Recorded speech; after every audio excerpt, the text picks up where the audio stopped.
Dari awal, Pak. Dari awal ya. Baik.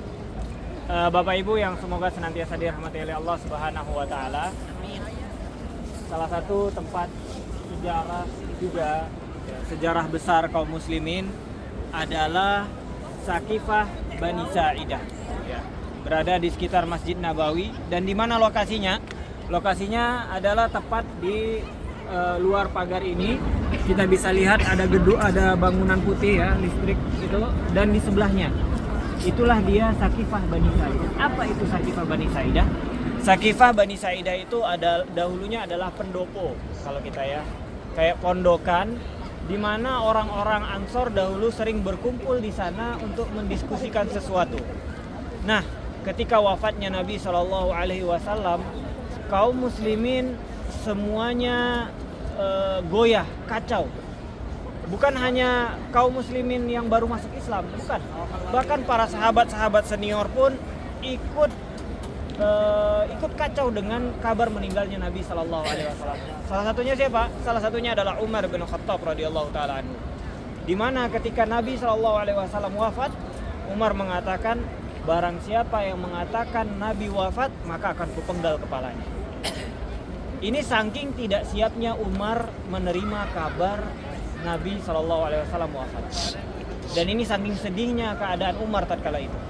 Akan tetapi ada satu sahabat yang keimanannya paling tinggi, yang dia sedih, akan tetapi dia tetap tenang.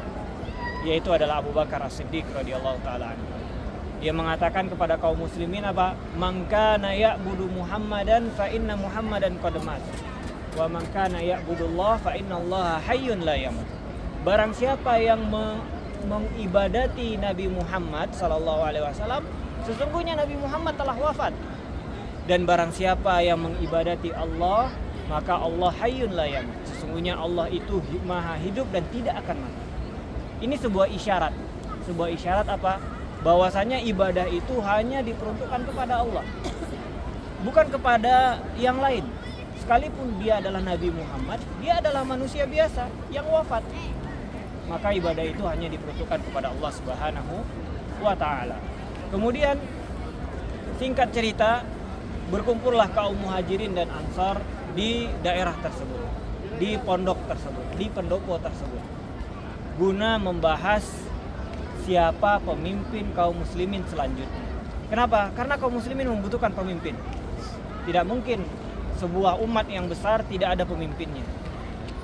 Akhirnya singkat cerita, para sahabat menunjuk Umar sebagai pemimpin selanjutnya. Akan tetapi kenapa Umar yang mereka tunjuk? Mereka melihat Umar itu adalah sosok yang kuat, sosok yang bijaksana, sosok yang dihormati, yang memiliki wibawa yang besar di hadapan kaum muslimin. Akan tetapi apa yang dilakukan Umar? Umar langsung mengatakan, sesungguhnya aku berbaiat kepada Abu Bakar. Nah, lihat bagaimana para sahabat dahulu, mereka tidak mencari-cari kepemimpinan. Bahkan mereka sangat tidak menginginkan kepemimpinan. Kenapa? Karena ada tanggung jawab yang sangat besar di dalamnya.